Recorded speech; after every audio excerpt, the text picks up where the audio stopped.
Halo anak-anak, berjumpa kembali dengan Pak Suratno. Kali ini kita akan bersama-sama belajar tentang adaptasi hewan, muatan IPA kelas 6, adaptasi hewan. Yang pertama kita akan bahas adalah ayam. Karena ayam termasuk binatang yang ada di sekitar kita. Ayam merupakan hewan yang paling sering kita temui di lingkungan kita. Ayam termasuk kelas Aves atau hewan bersayap yang mudah beradaptasi di segala tempat. Ciri-ciri ayam diantaranya bertelur, memiliki bulu, memiliki paruh, bersayap, termasuk omnivora. Habitat ayam biasanya berada di lingkungan hutan atau lingkungan buatan seperti peternakan, di persawahan. Bahkan ada yang sengaja orang beternak ayam yang jumlahnya besar.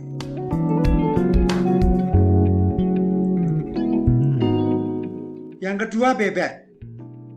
Bebek termasuk salah satu hewan unggas. Makanan bebek berupa biji-bijian dan cacing yang terendam di dalam lumpur. Ciri-cirinya antara lain memiliki paruh, kakinya berselaput, bertelur, berbulu, dan memiliki sayap. Paruh bebek berbentuk gepeng, panjang, dan lebar pada ujungnya. Selaput pada kaki bebek berguna untuk berenang. Bulu bebek dilapisi dengan minyak sehingga tubuhnya tidak basah jika terkena air. Habitat bebek biasanya berada di lingkungan buatan seperti peternakan dan persawahan. Itu ada gambar bebek.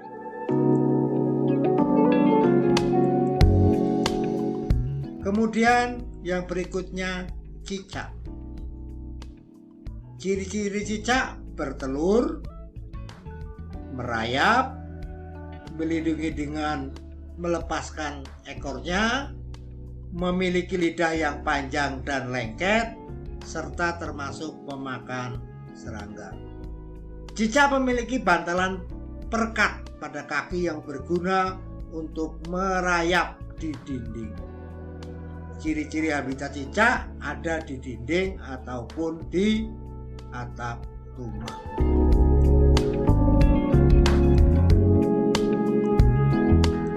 Yang berikutnya unta. Habitat unta berada di padang pasir dan daerah yang gersang.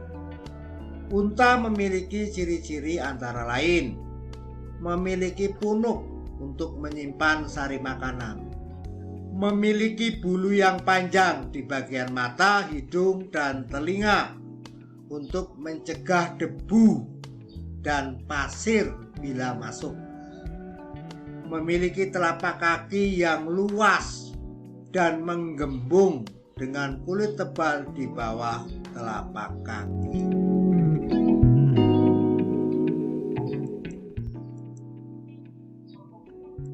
Hewan yang hidup di air, contohnya ikan.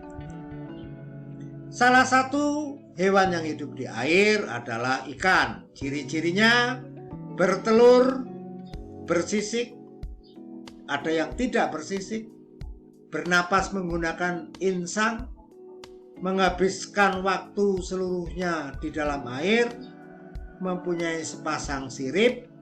Sirip pada ikan fungsinya untuk kemudi atau sebagai alat penjaga keseimbangan. Yang berikutnya hewan yang hidup di darat dan di air. Contohnya katak. Hewan yang hidup di darat dan di air sering kita sebut amfibi. Ya, amfibi. Contoh hewan amfibi diantaranya katak. Cirinya, hewan berdarah dingin yang mengatur suhu tubuh dari luar tubuh. Respirasi dapat secara terpisah atau dalam kombinasi paru-paru. Kulit dan insang, memiliki peredaran darah tertutup, serta kaki memiliki selaput. Yang berikutnya, hyena. Hyena adalah hewan yang paling pintar di dunia. Memang banyak orang beranggapan yang paling pintar adalah simpanse, anjing, ataupun lumba-lumba. Tidak salah, mungkin pernyataan itu hanya tidak tepat atau kurang tepat. Menurut penelitian, hewan terpintar di muka bumi adalah hyena. Dr. Sarah Benson Amram dari University of Santo Andreas mengatakan bahwa hyena adalah hewan terpintar karena binatang tersebut dapat mengatasi masalah secara naluri dan juga dapat berhitung. Ini gambarnya seperti ini. Yang berikutnya, adaptasi dengan cara kamuflase. Contohnya belalang, ya, baik belalang daun maupun belalang sembah. Hewan ini menyesuaikan diri dengan kondisi tempat yang sesuai dengan tubuhnya.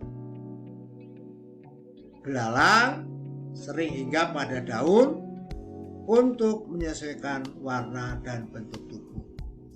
Ya, yang kamuflase itu contohnya belalang sembah ataupun belalang daun. Kemudian yang mimikri, contohnya bunglon.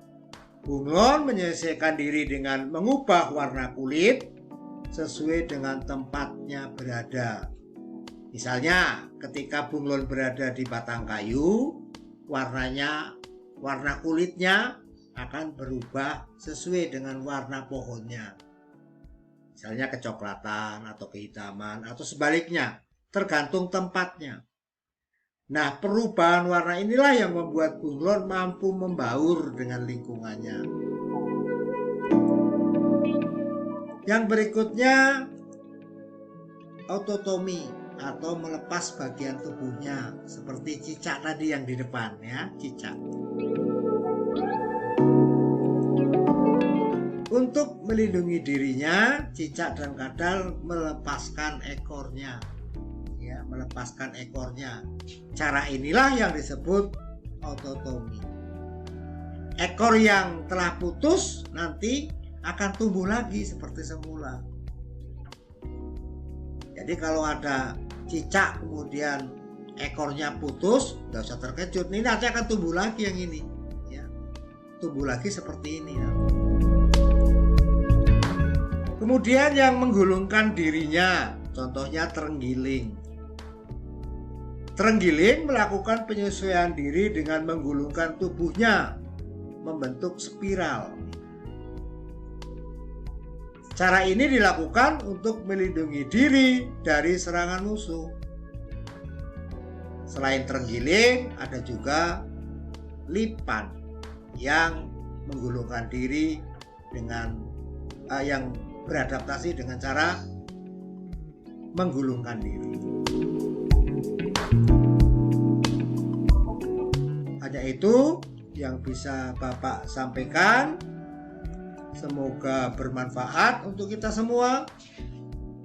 Bapak hanya berpesan kepada anak-anak agar anak-anak selalu menjaga kesehatan, mematuhi protokol kesehatan secara mandiri dan disiplin, selalu pakai masker, sering-seringlah cuci tangan, pakai air sabun dan air mengalir. Kemudian jaga jarak jika berada di kerumunan. Dan kita akan selalu berdoa, terlebih untuk wali kota kita beserta keluarganya, agar Bapak wali kota kita segera pulih dari COVID-19 ini, supaya bisa berkumpul kembali dengan kita bersama-sama. Hanya itu pesan Bapak, dan tolong bisa dipelajari dengan baik. Berjumpa kembali dengan Bapak dengan materi yang berbeda. Dadah.